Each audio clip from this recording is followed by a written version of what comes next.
Órale, vale, muchísimas gracias por la presentación. Bienvenidos a todos a este webinar.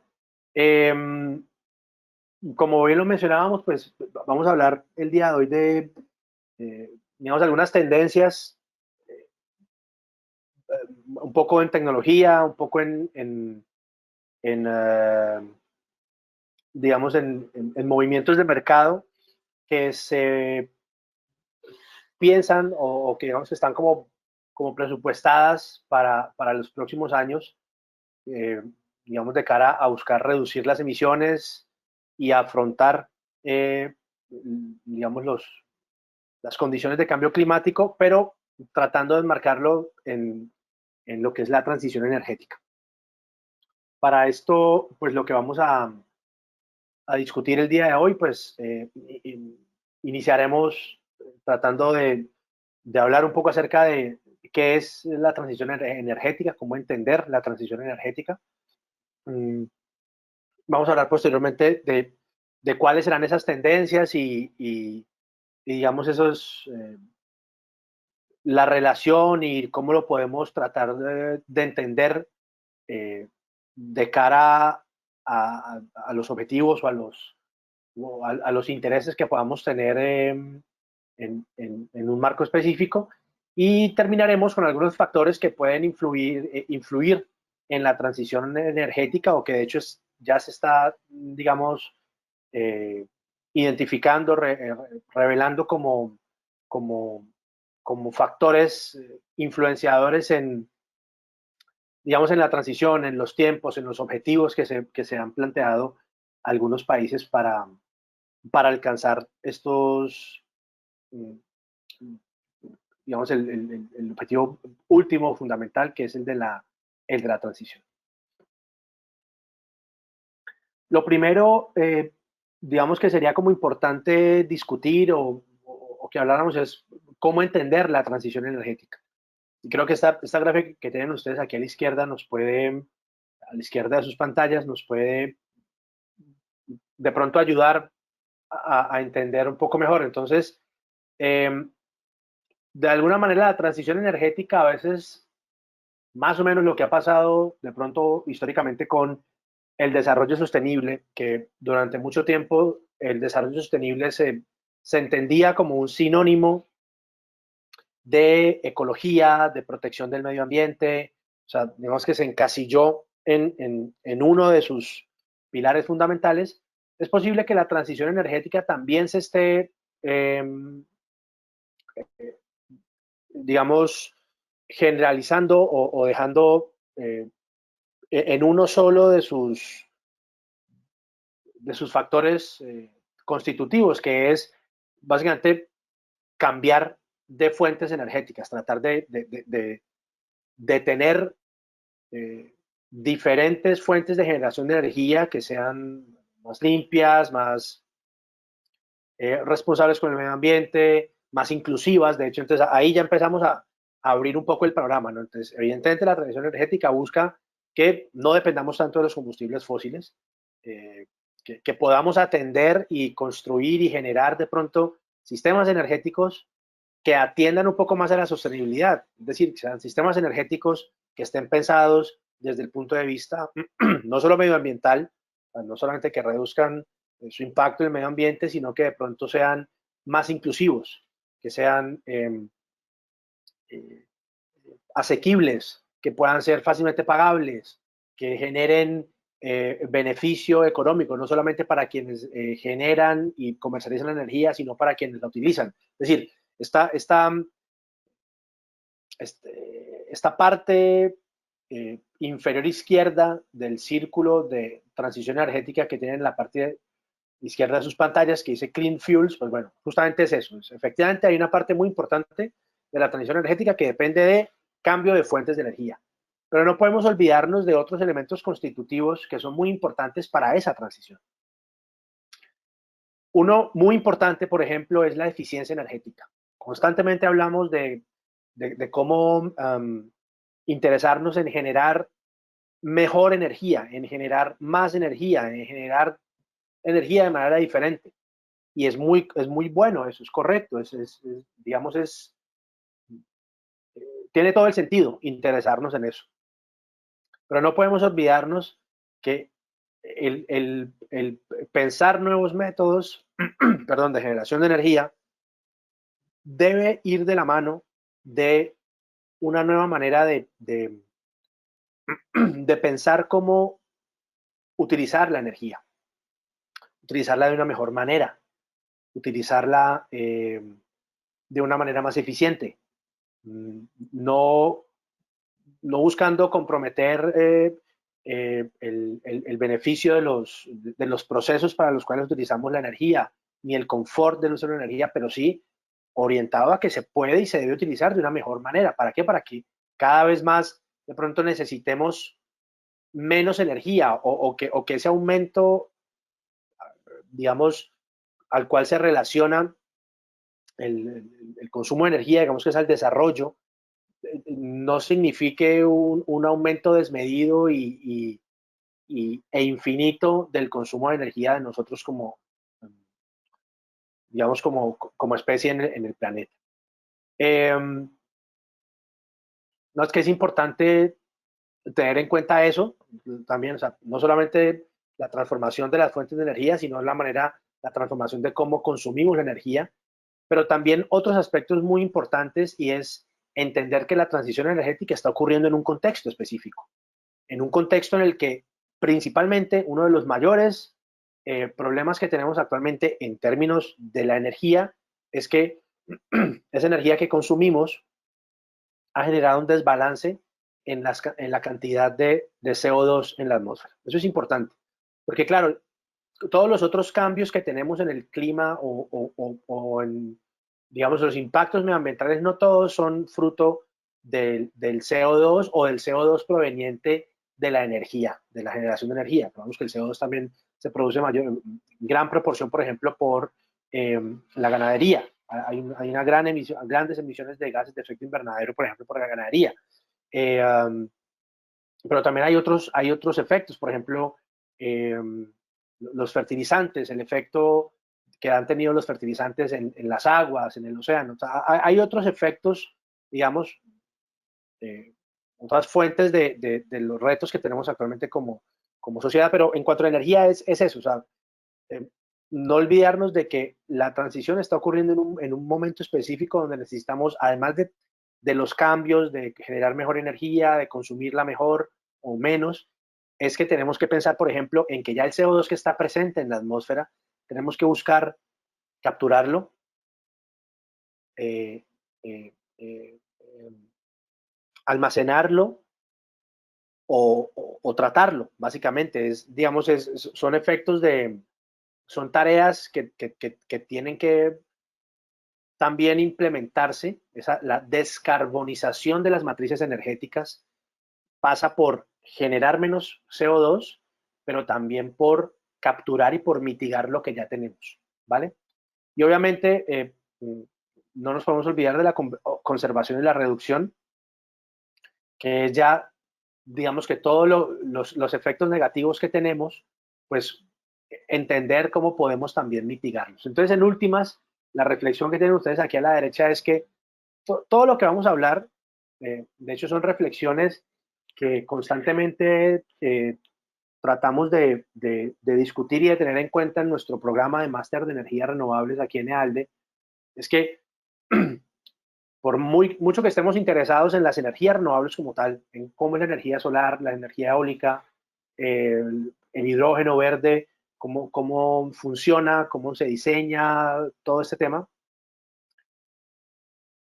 cualquier profesional que se interese en este tema, lo que se espera o lo ideal sería que tuviera un entendimiento también un poco más, digamos, de panorama amplio, por así decirlo, en cuál es el contexto del interés de estas tecnologías, por ejemplo, cuáles son los posibles eh, roles que pueden tener los diferentes campos del conocimiento. Y entonces todo eso pasa por esto, por el entendimiento de la transición energética, del desarrollo sostenible, de la relación de sostenibilidad con energía, todo eso. Entonces no se trata solamente de cambiar a fuentes de energía renovables, no contaminantes e inclusivas. También se trata de conservar y reducir los impactos en el aumento del CO2 en la atmósfera. Se trata de replantear y de mejorar continuamente el uso de la energía mediante la eficiencia energética. Creo que eso es importante que lo tengamos en cuenta, que lo establezcamos como un punto de partida importante y como uno de los temas que desde ALDE, como oferta académica, tratamos de trasladar a nuestro programa educativo y que lo consideramos como un factor diferenciador en lo que tenemos nosotros como oferta educativa para ustedes. Entonces, de esta manera, pues ya la transición energética ha empezado a tomar una relevancia importante, así como, digamos, unos años atrás era el desarrollo sostenible y se generaron muchos elementos, digamos, de control, de seguimiento para tratar de llevar, digamos, como para tratar de integrar en el inconsciente colectivo el desarrollo sostenible a un punto, consideramos que es un punto bastante importante, el actual, por ejemplo, al punto que ya cada vez más los proyectos, las iniciativas corporativas, educativas, se enmarcan en esto que se conoce como los objetivos de desarrollo sostenible. La razón de esto es porque pues tanto se habló, tanto se buscó integrar en el discurso de las personas y de las organizaciones, pues que ya hay iniciativas a nivel mundial que han ido permeando afortunadamente pues todas estas motivaciones. Y lo mismo ha ocurrido con la transición energética. Ustedes ven en el lado izquierdo de su pantalla, están viendo el índice de transición energética en el año 2021. El índice de transición energética, como lo podrán ver aquí en la parte superior de la gráfica de la izquierda, es un índice que se generó desde el World Economic Forum y es básicamente una herramienta que busca de alguna manera ir evaluando y tener un proceso sostenible de medición y mejoramiento continuo de cómo va la transición energética, de cómo se está logrando la transición energética. Entonces, en ese momento, en el año 2021, pues ustedes podrán ver que aquí, digamos que se trataba de igual de una triada, como el desarrollo sostenible, pero entonces, digamos, con unos nombres un poquito diferentes en cuanto a, digamos, se entenderá que la transición energética se está alcanzando si se tienen balanceados la seguridad y el acceso de la energía, la sostenibilidad, digamos, ambiental de ese sistema energético y el desarrollo económico y el crecimiento. Si esos, digamos, si esos imperativos de desempeño se tienen balanceados, se puede pensar que se está logrando una transición energética. Ahora, esos imperativos tienen que tener unas dimensiones, digamos, de preparación, por así decirlo. Hay aspectos fundamentales en el desarrollo como sociedad que facilitarán digamos, la consecución de una transición energética, por así decirlo. Entonces, en ese momento era inversión, capital e inversión, regulación, compromiso en regulaciones y en políticas, institucionalidad y gobernanza, infraestructura y desarrollo, e innovación en los negocios, capital humano, participación del capital humano y una estructura de sistemas energéticos. Eso se ha mantenido, pero digamos que ha ido evolucionando.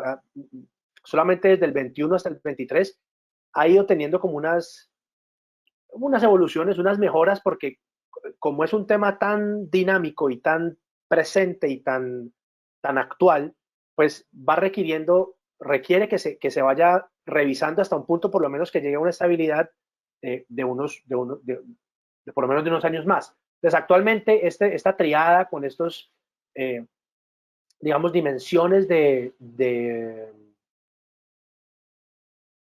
disponibilidad, por así decirlo, ha mutado en esta figura que tienen ustedes aquí a la derecha. Entonces ya lo que estamos hablando es de una triada en la cual estamos buscando que los sistemas energéticos sean equitables, sean seguros y sean sostenibles. Básicamente pensar en que sean equitables es pensando en en ese componente social. Una transición energética se podrá lograr si hacemos todo lo que hablamos anteriormente, cambiar fuentes de generación de energía, fuentes renovables, mejorar en el desempeño de la eficiencia energética, reducir emisiones de carbón, mitigar emisiones de carbón. Todo eso lo lograremos, y si logramos eso, pero sin que esos desarrollos sean inclusivos para el 100% o por lo menos para la gran mayoría de personas en el mundo, esa transición será insostenible. ¿Ya? Eso es pensando en el componente social de lo que establece el desarrollo sostenible. En términos de seguridad, que el ejemplo más grande que podemos pensar y más inmediato que podemos pensar es los efectos de la guerra en Ucrania que han tenido en Europa, por ejemplo. Ese factor, digamos, de la guerra ha generado unos impactos, digamos, en lo económico, en la seguridad energética del continente, que ha tenido unos efectos importantísimos y casi que inesperados. Entonces, si esas transiciones energéticas no se logran de una manera tal que la seguridad energética no se garantice, que independientemente que haya una guerra, que independientemente que haya escasez de algo, que independientemente que haya un aumento en el consumo de energía, lo que sea, que independientemente de esos factores externos, la seguridad energética no se pueda mantener, no se pueda garantizar y se pueda desestabilizar fácilmente, pues será una transición, de nuevo, insostenible, que puede durar, pero que no va a ser perpetua y que no va a ser mejorable en el tiempo. Y lo mismo pues con lo, digamos, con lo sostenible. Aquí es un tema netamente pues orientado a lo medioambiental, entender que cada vez más los impactos que tenemos nosotros como sociedad en el medio ambiente, en el planeta Tierra son más importantes. Miren, por ejemplo, las olas de calor que estamos viviendo actualmente en diferentes lugares del mundo, las temperaturas récord que se están alcanzando. No porque sea algo atípico, no, es que también hay que entender, y yo, en una opinión ya un poco más personal, el planeta Tierra tiene ciclos. Históricamente están documentados los ciclos de altas temperaturas, de más bajas temperaturas, pero lo que tal vez estamos generando es un aumento, estamos acortando esos periodos y eso puede tener unos efectos específicos. Por ejemplo, entonces, a esto estamos combinando olas de calor con incendios descontrolados, por ejemplo, en Grecia, en la isla de Tenerife. Creo que recientemente tenemos unos incendios importantísimos en Canadá. Entonces, todo eso obviamente está haciendo un desbalance y está afectando, no necesariamente fruto del desarrollo eléctrico o de los sistemas eléctricos, pero eso de alguna manera habrá que tenerlo en cuenta. Pero entonces eso combinado con las emisiones de CO2 sumadas para generar energía y mantener nuestro, digamos, nuestro normal trabajo, por así decirlo, pues va acumulando. Entonces, la triada sigue siendo la misma y lo que tenemos ahora son, digamos, las dimensiones de disponibilidad, ¿cierto? Las tenemos, digamos, rodeándolas y tenemos identificados dos núcleos que son habilitadores. Las regulaciones políticas, el compromiso en regulaciones y políticas y la inversión y las finanzas son núcleos habilitadores para que la transición energética pueda ser, digamos, posible. Eso se tiene que combinar obviamente con procesos de innovación, infraestructura y educación y capital humano. Entonces, básicamente la transición energética nos está haciendo llamados a, bueno, primero que todo es a entender qué es lo que verdaderamente se busca con la transición. No es solamente no pongamos aerogeneradores por todo lado, dejemos de utilizar combustibles fósiles, pongamos los paneles solares. Eso es uno de los aspectos importantes, pero tenemos que tener en cuenta todo lo otro, todo lo que involucra digamos, el global de lo que esperamos con la transición energética, ¿vale? Les recuerdo que si van teniendo de pronto preguntas, es interesante que las vayan consignando en el apartado de preguntas o del chat para que pues al final pueda ser más fácil ir leyéndolas y tratar de atender a la gran mayoría que ustedes puedan tener, ¿vale? Entonces, listo, ya he definido, digamos, o por lo menos establecido, pues como la base de lo que entendemos por transición energética. Podemos pasar a discutir, pues, cuáles serán de pronto esas tendencias en tecnología o en procesos que lo que se espera es que aporten a esa transición energética. La primera tendencia que identificamos en una publicación de esta organización que se llama SIP Global Commodity Insights es el hecho de que el precio de los componentes, ¿cierto? Digamos, en cuanto a logística, en cuanto a elementos como el silicio, el, el, el metal, el lithium, el aluminio, o sea, todos estos elementos que se están utilizando para eh, construir las tecnologías o los elementos con los cuales se explotan las tecnologías o las energías renovables están tendiendo a decaer en precio, pero están viéndose acompañados con un aumento, por ejemplo, en el costo de la mano de obra o en el costo del acceso a la red o en los permisos. Entonces, digamos que esa ambigüedad, básicamente el precio de los componentes decae, pero no se transfiere inmediatamente a reducir el CAPEX o las inversiones de capital de los sistemas renovables. ¿Por qué? Pues porque esos decrecimientos están siendo contrarrestados con el aumento en el costo, por ejemplo, la mano de obra, el acceso a la red en el sentido en el que la mayoría, o sea, los sistemas de generación de energías renovables tienen que, en su gran mayoría, buscar conectarse a redes existentes. Esos accesos a esas redes existentes cada vez más, no es que sean difíciles, pero se están controlando más, se están definiendo o sofisticando cada vez más. Eso también influye en que se está necesitando cada vez más personal calificado, tanto para instalar como para proyectar, como para desarrollar, como para monitorear, como para proyectar financieramente, como para un montón de aspectos. Y cada vez más está siendo difícil encontrar profesionales capacitados para eso. La razón por la cual también consideramos importante el programa que nosotros tenemos pues en EALDE, porque sentimos que estamos aportando justamente pues a estos factores. Entonces, eso es una de las primeras cosas. Digamos que actualmente o en este año, en el próximo año estaremos en una ambigüedad. Bajan los precios de unas cosas, suben las otras. Lo que hay que entender es como las razones por las cuales ocurre eso y entonces dónde empezar a tratar de aportar o dónde saber dónde habrá más oportunidades, por ejemplo, de mercado o de expansión profesional. Algo importante también que se prevé como tendencia, también generado desde un reporte de SIP Global, es el desarrollo en la fabricación de paneles solares y baterías en Europa y en Estados Unidos. O sea, digamos, en los últimos años, un alto porcentaje del mercado de la fabricación de los elementos para los proyectos de energía renovables, obviamente orientados pues a aportar a la transición energética, estaban concentrados en China. China, gracias a ese impacto, a ese desarrollo que tuvo China y lograr reducir costos de fabricación, eso es una de las grandes razones por las cuales el mercado se dinamizó tanto, ¿verdad? Pero ahora hay mucha más demanda. El mercado chino en algunos momentos no está logrando atender toda la demanda que hay en todo el mundo.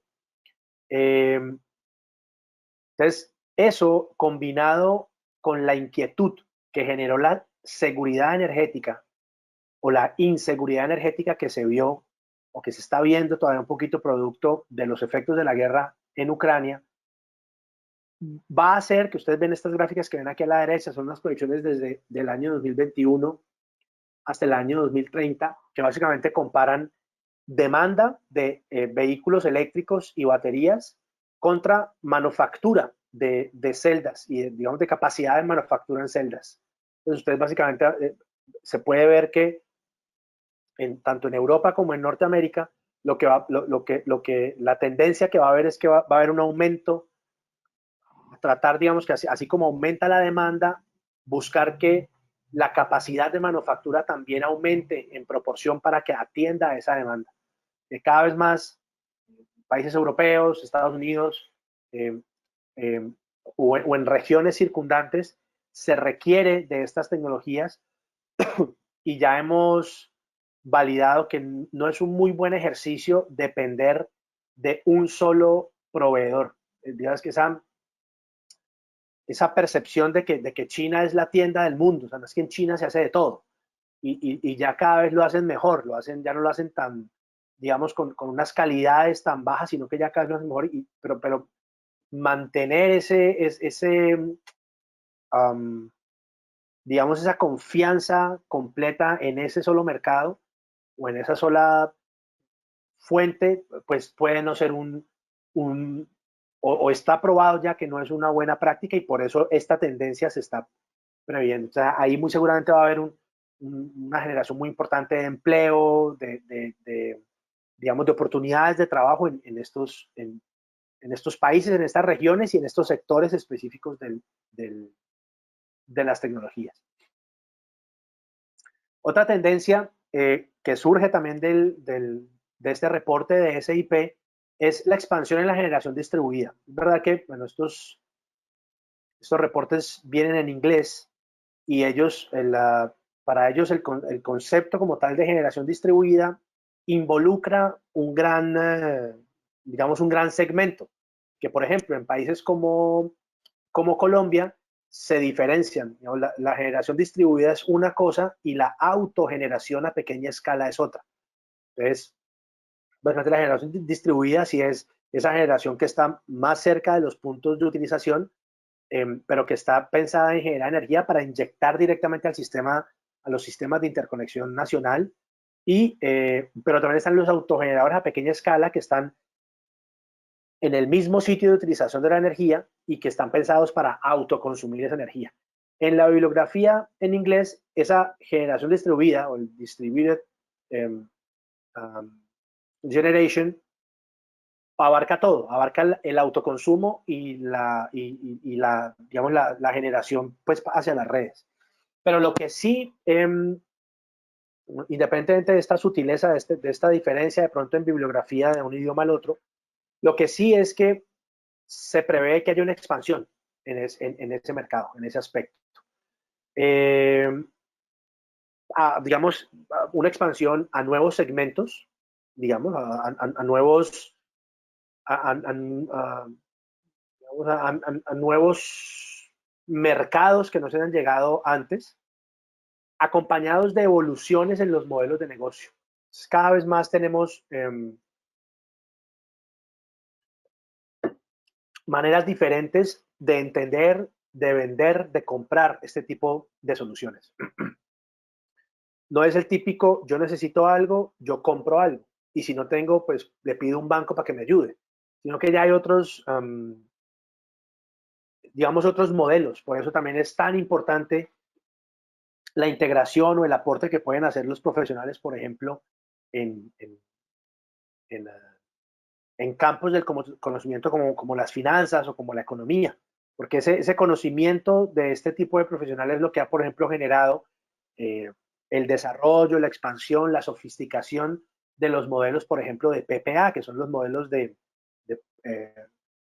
acuerdos de venta de energía, que es pensar en que el usuario final de la energía no compre el producto como tal, no compre el aerogenerador, no compre el panel solar, sino que compre el servicio que proporciona ese equipo o ese elemento. Y eso básicamente, o sea, ha tenido un impacto muy específico en unos segmentos de mercado. Lo que se espera de aquí al año 2027 es que eso aumente, que aumente la capacidad, pero que aumente también los segmentos en los cuales se involucran este tipo de soluciones y la evolución en los modelos. Eso es bastante interesante, bastante importante. Resulta ser, de alguna manera, eh, como tal vez como un buen augurio, porque entre más opciones tenga el usuario final de la energía, desde el dueño de la casa hasta el director de una gran organización, es entre más opciones tenga, pues más facilidad podrá tener de pronto de tomar finalmente una decisión, ¿verdad? Otra tendencia importante, digamos, que se ha identificado es como, por decirlo de alguna manera, ya hay que empezar a ponerse serios en cuanto a, no hay que empezar a pasar de las palabras a los hechos en términos de objetivos de generación de energía con fuentes renovables. En la gráfica de la derecha, ustedes, por ejemplo, están viendo los objetivos europeos en cuanto a generación de energía eléctrica renovable al año 2030, ¿verdad? Por ejemplo, países como Suecia, como Austria, como el Reino Unido, tienen objetivos de aquí al 2030 de tener el 100% de su generación de energía por fuentes renovables. Y de ahí para abajo, pues está el 80-50%. Por ejemplo, Irlanda tiene objetivos del 80%, Francia del 40%, España entre el 70 y el 74%, Portugal del 80%. Pero ya básicamente es empezar a pensar en que, bueno, que cada vez más estamos más cerca del 2030 y que cada vez más estamos cerca de esa hora de la verdad, de que tenemos que llegar a efectivamente generar esa cantidad de energía con fuentes renovables y, y que sea demostrable. Lo que pasa es que ha pasado. Por ejemplo, en países como Francia o como Alemania, esos objetivos se han visto dramáticamente impactados, por ejemplo, con la crisis energética producto de la guerra en Ucrania. Luego más adelante vamos a ver que puede existir de pronto una cierta dualidad o una diferencia en algunos conceptos, porque si evaluamos la crisis energética y los compromisos de emisiones de CO2 a la luz de la seguridad energética, hay fuentes de energía, hay fuentes de generación de energía que pueden empezar a relucir o a replantear sus impactos justamente por la manera como generan y como emiten CO2 a la atmósfera. Lo vamos a ver en un par de diapositivas más, pero básicamente una de las tendencias u otra de las tendencias es que cada vez más se le va a pedir o van a estar llamados los países a pasar de las palabras a los hechos en cuanto a los objetivos. No basta con tener objetivos, hay que empezar a alcanzar esos objetivos. Obviamente eso, ¿cuál es la percepción aquí? ¿Cuál es el llamado? Va a haber mucho trabajo, pensémoslo de esa manera, va a haber muchísimo trabajo en muchos lugares del mundo porque vamos a tener que hacer esfuerzos en todos los sectores para llegar a esos objetivos y se van a necesitar profesionales en muchos sectores. También a veces uno percibe que cuando algún profesional de pronto se interesa por ejemplo, en las energías renovables, pues está muy interesado en la implementación. Yo quiero construir proyectos de energía solar o de energía eólica. Ok, es verdad, es muy importante el profesional, el técnico que sepa construirlo, pero también es muy importante el profesional que lo sepa diseñar, proyectar financieramente, evaluar técnicamente, operar y mantener operativamente. Entonces hay que pensar que,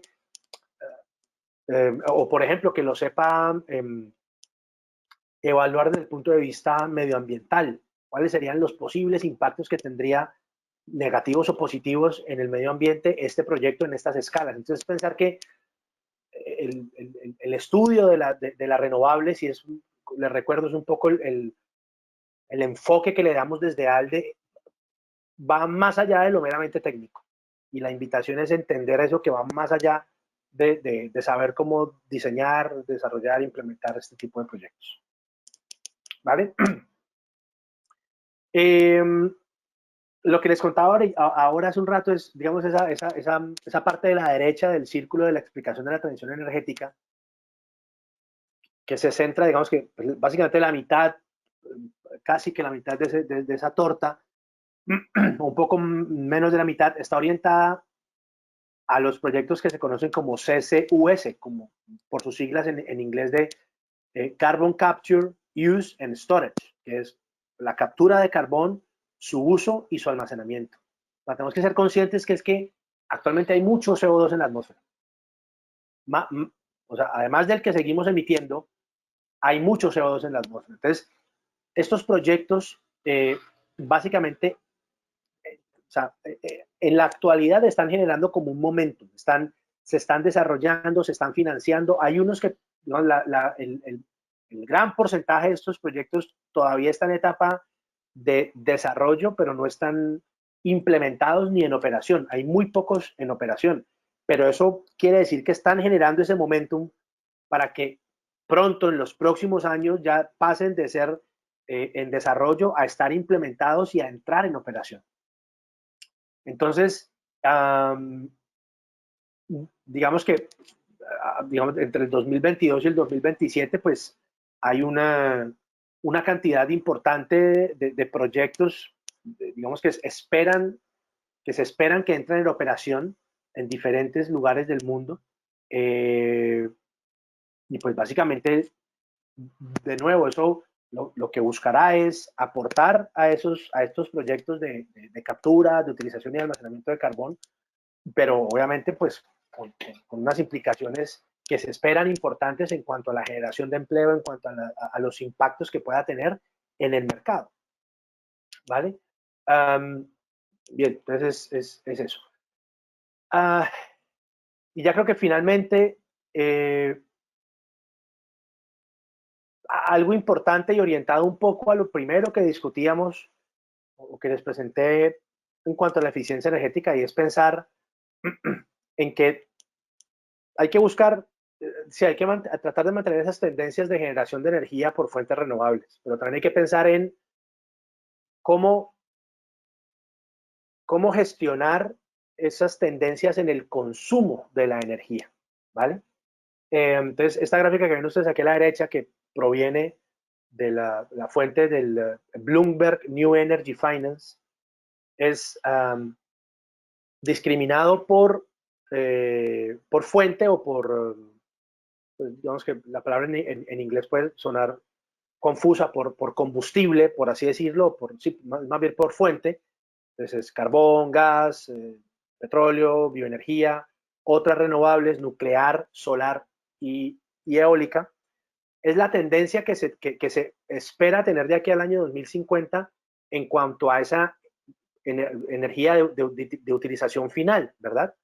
Entonces, básicamente es que se busca que una reducción en el consumo de energía primaria proveniente de carbón, gas y petróleo, compensándolo con el aumento de otras fuentes. Entonces, si ustedes ven, por ejemplo, las gráficas de amarillo que corresponde a petróleo, de negro que corresponde a carbón y gris que corresponde a gas, pues aquí al año 2000, digamos, 2020 y pico en las que estamos, pues están todavía altas. Lo que se espera es que en los próximos años empiecen a decrecer, pero con una premisa fundamental. O sea, nosotros, el desarrollo sostenible, la transición energética no busca es castigar completamente esa generación de energía. Esa generación de energía que decrezca con una fuente tiene que compensarse con otra. De lo contrario, el desarrollo de la humanidad se vería muy afectado, muy comprometido. Entonces, obviamente eso se busca compensar con aumentos en la generación eólica, por ejemplo, aumentos en la generación solar, ¿verdad? Aumentos en la generación de bioenergía. ¿Ya? Entonces, básicamente es tener en claro y obviamente buscando que, pues de aquí al 2050 igual estemos en tendencias, digamos, picos, pues igual por debajo de los que estamos actualmente, ¿verdad? En últimas es pensar en eso, en que, ok, vamos a generar más energía renovable, buscar reducir la generación de energía fósil, pero por lo menos mantener un nivel menor a los picos más altos que hemos tenido. Es pensar un poco en esa transición energética, que no solamente es generar energía renovable, sino buscar generar o consumir menos energía, ¿vale? Y bueno, de hecho, eh, parte de estas tendencias también pasan por el concepto de la electrificación, ¿cierto?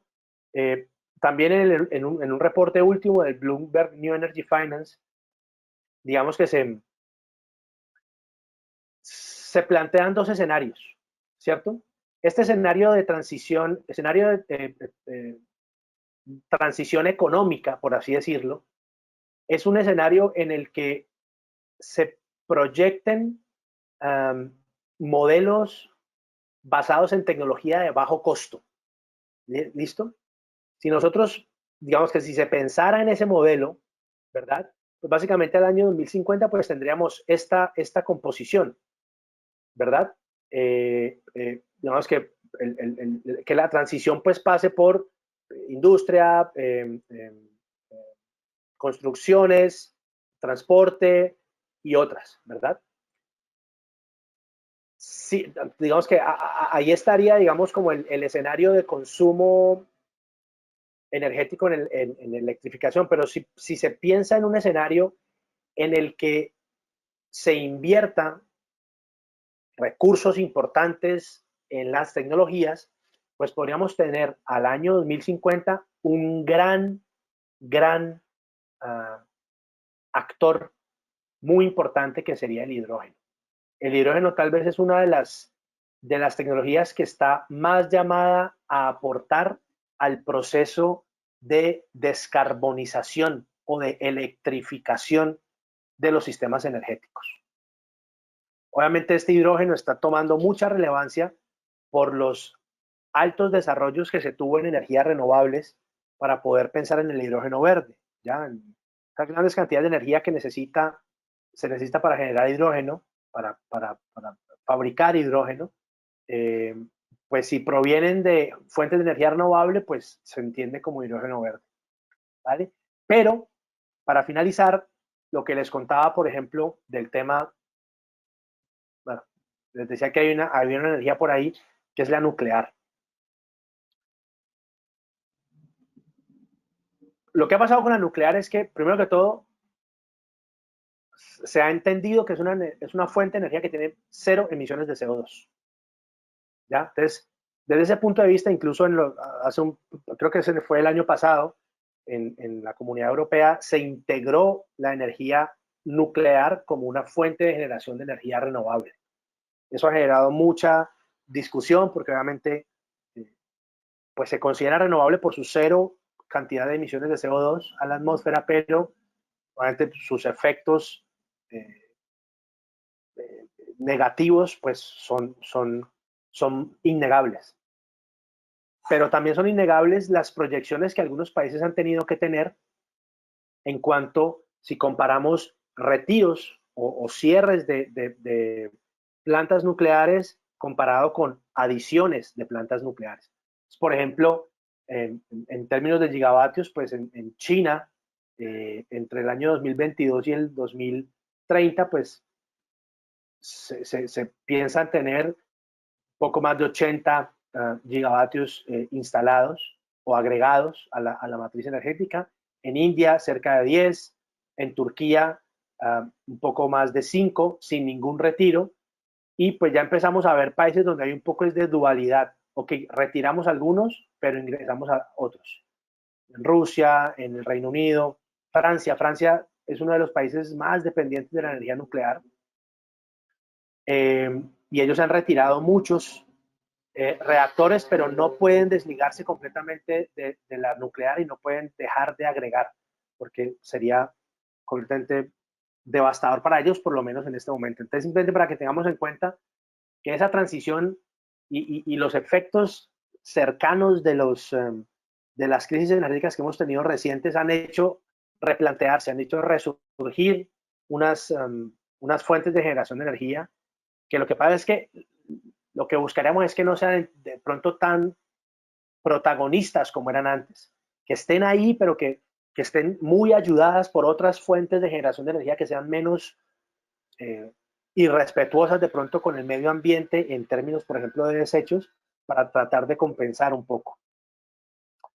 Y ya finalizando, para tratar de resumir cuáles serían, por ejemplo, los factores que pueden afectar la transición. Miren, por ejemplo, que en esta gráfica generada por el World Economic Forum, en el año 2022, por ejemplo, innegablemente la guerra Rusia-Ucrania generó unas vulnerabilidades importantísimas en energía, en seguridad energética y en la cadena de suministros. Por ejemplo, la inflación generó unos costos de energía hasta del 30%, un aumento en los costos de energía hasta del 30%. Obviamente esto es en el año 2022, por ejemplo, en el año 2020, el mayor shock que tuvimos fue el COVID-19 y obviamente pues los efectos pues son muy, digamos que los tenemos de pronto muy claros, ¿no? Una caída en la demanda de energía, cambios estructurales y en el mercado de pronto del crudo, pues que han hecho afectar muchísimo el sistema de costeo. Por ejemplo, en el 2021 tuvimos unos eventos extremos en el medio ambiente que han tenido unos efectos. Entonces, digamos que básicamente los factores que pueden influenciar una transición energética, y de hecho el nuevo informe del World Economic Forum revela que las crisis mundiales repercuten en los avances en la transición energética. Por ejemplo, se han logrado progresos en materia de sostenibilidad, pero la equidad, por ejemplo, se resiente mucho. La equidad en términos de que el costo de la energía sube muchísimo, la seguridad energética también afecta. Entonces, es entender que la transición es un proceso, no es un cambio inmediato, es un proceso en el que más pronto nos involucremos, pues mejor será para todos nosotros y que tenemos que tener en cuenta que pues crisis mundiales seguramente seguiremos teniendo y que influenciarán y determinarán eh, de qué manera, qué tan rápido no evoluciona la transición energética en el mundo, pero sin dejarla de vista, porque tenemos que mantenerla y se entiende pues que es uno de los llamados más urgentes que tenemos como sociedad. Eso es todo lo que tenía para contarles por el día de hoy en cuanto a estas tendencias orientadas a la transición energética. Y pues ahora pasaré a tratar de atender a las preguntas que puedan haber, eh, se puedan haber generado. Voy a abrir aquí en el chat.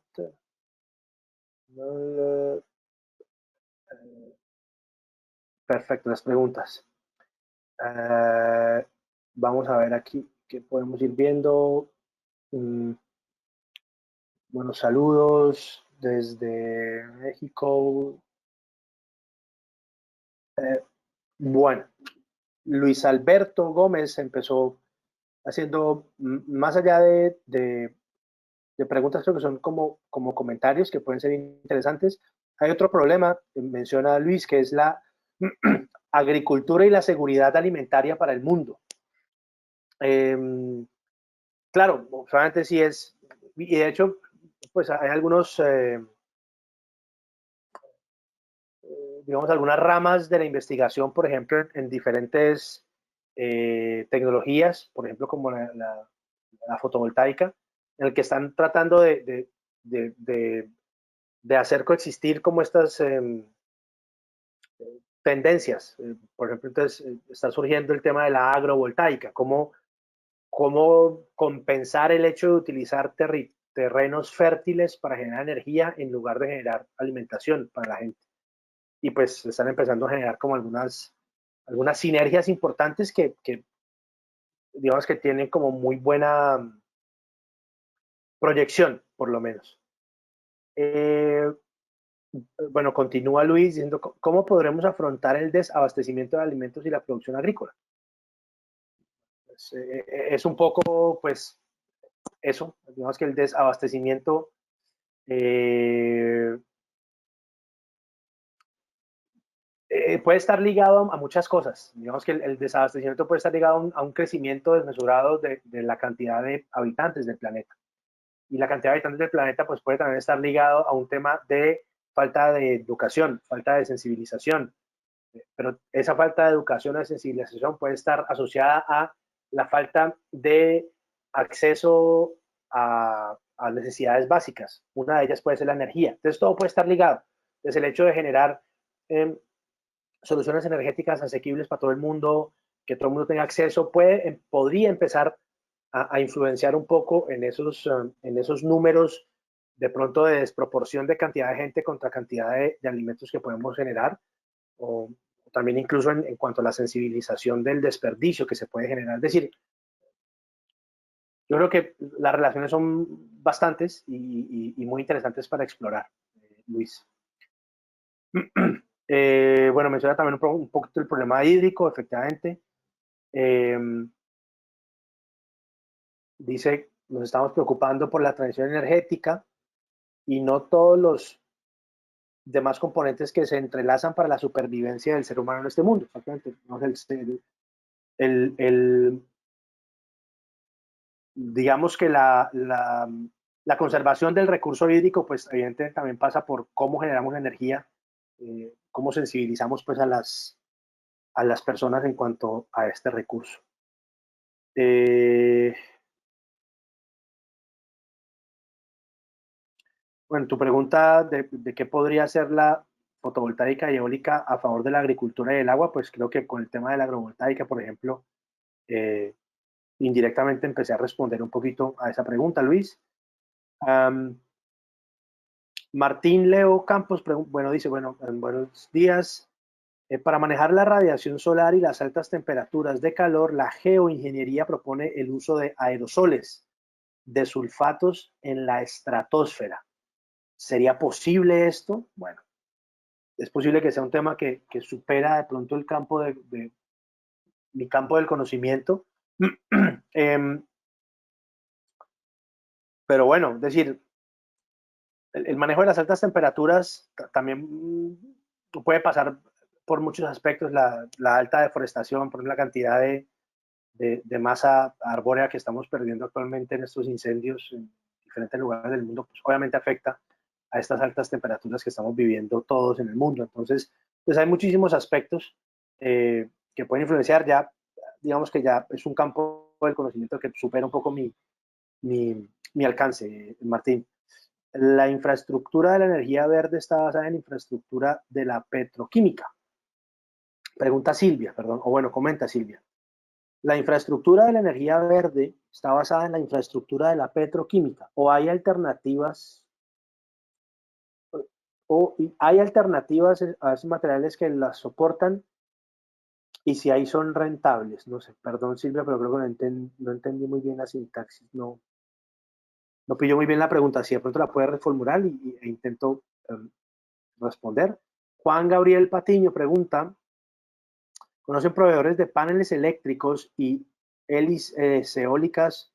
Supongo que son paneles fotovoltaicos y aerogeneradores que podrían sugerir en Colombia o el resto del mundo. Proveedores, sí, Juan, hay muchísimos. Básicamente, o sea, si te metes en aerogeneradores, no tanto, porque en Colombia el recurso eólico está muy sectorizado, ¿no? Y está muy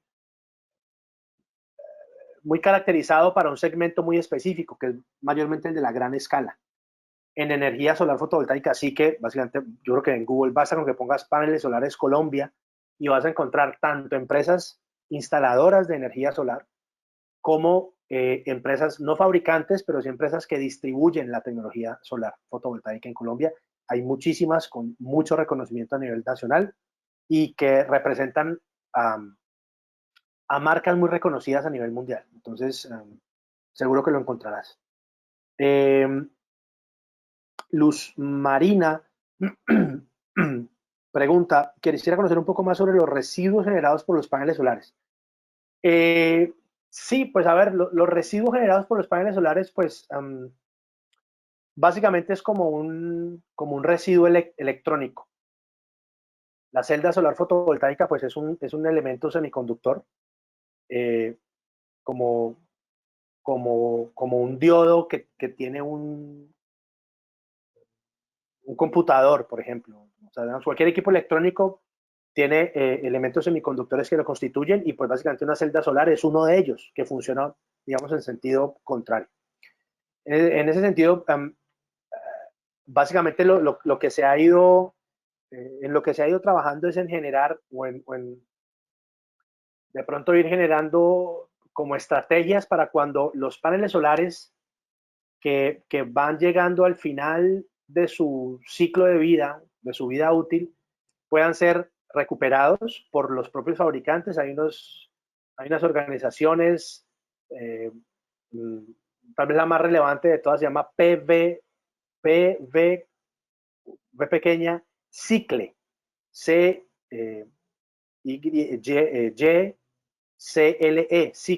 que es una empresa que tiene, digamos, alianzas estratégicas con la mayoría de fabricantes de paneles solares fotovoltaicos para generar estrategias de recolección de estos elementos cuando terminan sus ciclos de vida.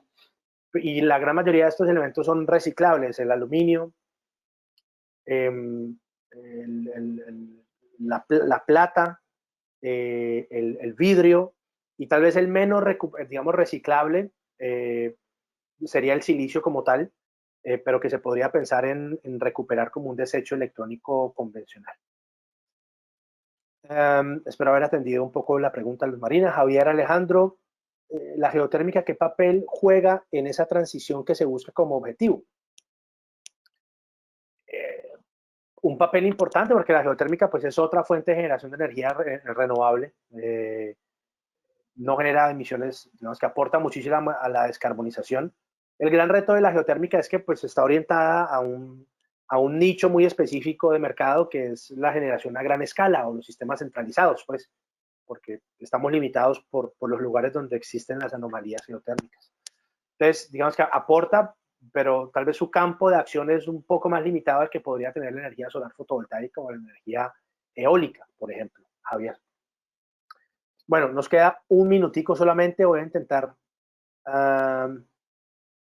bueno, vienen algunos comentarios, pero no, creo que no voy a alcanzar a responder muchas más, pero hay más que todo comentarios. Les agradecemos igual muchísimo por la asistencia. Esperamos que hayan encontrado valor en esta webinar, y los esperamos en nuestro programa de Máster en Energías Renovables de ALDE, para poder pues continuar con la exploración de estos temas. Muchísimas gracias y hasta una próxima oportunidad.